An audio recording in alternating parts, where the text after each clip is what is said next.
राज ठाकरे यांनी बनवलेली blue film तर काही तुम्ही पाहिली नाही, पण आता खरात बाबाची ब्ल्यू फिल्म मात्र डोळे फोडून फोडून पाहतायत, है ना? इंस्टाग्रामवर जशी रील स्क्रोल केली की आले की तिथं तुम्ही पॉज घेतात आणि बघतायत. चला तर मग जो व्हिडिओ व्हायरल झालेला आहे ज्या महिलेचा, त्या बाबासोबतचा, त्या ऑफिसमधला, त्यावर त्या महिलेने एका न्यूज चॅनलला जी काही मुलाखत दिली त्यामध्ये तिथे काय घडलं, तिचं मत तिने तिथं सांगितलं की तिच्या बाजूने ती काय सांगण्याचा प्रयत्न करते, अगोदर ते ऐका. गेल्यानंतर त्याने काय केलं, आधी त्याच्या कॅबिनचा जो लॅच असतं ते बंद करायला सांगितलं. मग तांब्याच्या भांड्यात एक पाणी आणलं आणि ते मला त्याने ते प्यायला दिलं. त्या पाण्याची चव खारट आणि एवढी कडवट होती ना की ते पाणी पिल्यानंतर मला एकदम मळमळायला लागलं, एकदम गरगरायला लागलं. जेवढं जास्त पाणी पिशील तेवढं त्याने फळ जास्त मिळेल असं त्याने मला सांगितलं. मला पाणी पिलेला ग्लास डोक्यावर ठेवून उभं राहायला सांगितलं. मी पण त्या डोक्यावर ग्लास ठेवून उभी राहिली आणि गायत्री मंत्र म्हणू लागली. माझं डोकं जड झालं होतं.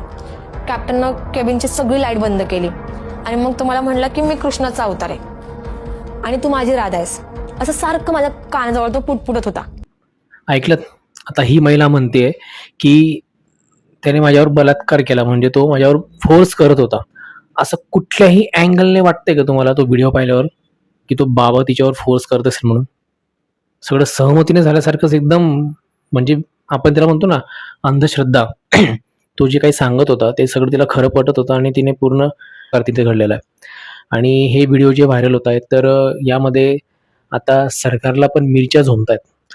लोक ज्या पद्धतीने प्रतिक्रिया आपल्या देत आहेत पूर्ण महाराष्ट्रभरामध्ये, त्यावर आज आपले मुख्यमंत्री साहेबांनी काय पोस्ट टाकली आहे, काय म्हटलंय की जे काही कुठल्याही गोष्टीचं प्रूफ नसताना जे आमच्यासारख्यांची जी नावं आहे ती याच्यात अडकवली जात आहेत आणि आमचं सोशल मीडियावर नाव बदनाम करण्याचा जो काही प्रकार घडतोय यावर सुद्धा आता कायदा आणण्याची सक्त गरज आहे. म्हणजे यांच्यावर जेव्हा वेळ येते तेव्हा यांना नवीन कायदे आणायला सुचतं, पण सामान्य नागरिकांची जेव्हा काही अब्रू जाते सोशल माध्यमांवर तेव्हा यांना नवीन कायदे, त्या निगडीत ते कायदे बनवायला यांना तेव्हा वेळ भेटत नाही किंवा त्यावर चर्चा करायला वेळ भेटत नाही. अशी परिस्थिती झालेली महाराष्ट्राची.